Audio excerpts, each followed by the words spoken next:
Peggy 16.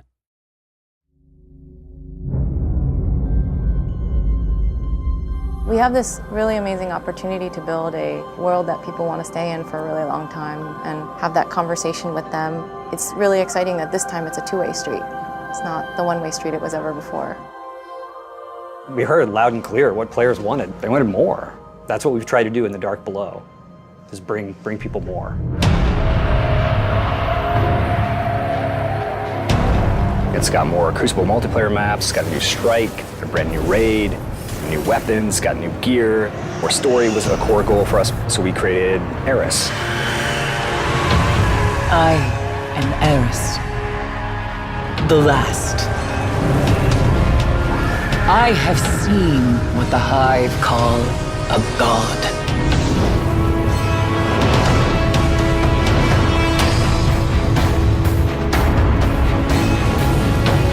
I told Zavala, we mustn't wake them. Eris is many things. She's a vendor in the tower, so she has loot and armor for you to get as you progress in the story. Kill Sardon. But she's also the main quest giver for the whole Dark Below storyline.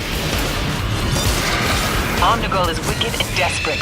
Keep your light safe. Eris and other Guardians tried to kill Crota. It didn't go well, and she spent years hiding in the tunnels below the moon, waiting for a chance at revenge. The ritual has begun. Push forward, Guardian. So one of the new things we're doing with the strike is we're integrating it into the storyline.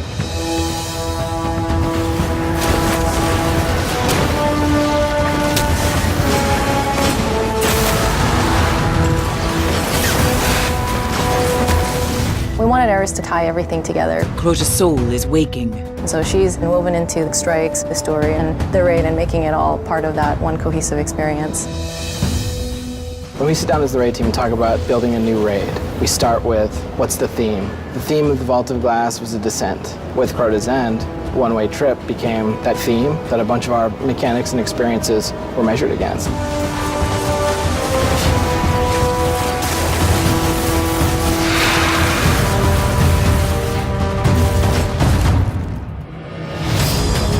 So Expansion 1 has 3 new maps. There's Pantheon, Skyshock, and the Cauldron.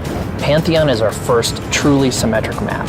There are 3 lanes. There's Cliffside, Center, and Waterfall. We wanted to have better compartmentalized infantry zones, so Skyshock gives us that. You've got the vehicles owning one space and you've got infantry owning another.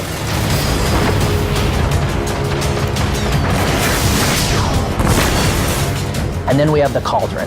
You've got these unique locations on each part of the map that are very easy to call out. You've got Bone Room, you've got Bridge Room, you've got the Altar, which is what makes it such a good small team map and a good Rumble map.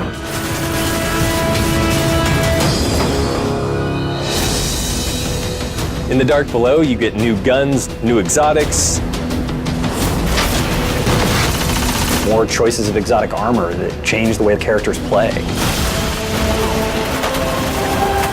So you've got Eris, who's got a Hive-themed weapon, she's got shaders, she's got class items, she's got bounties for experience.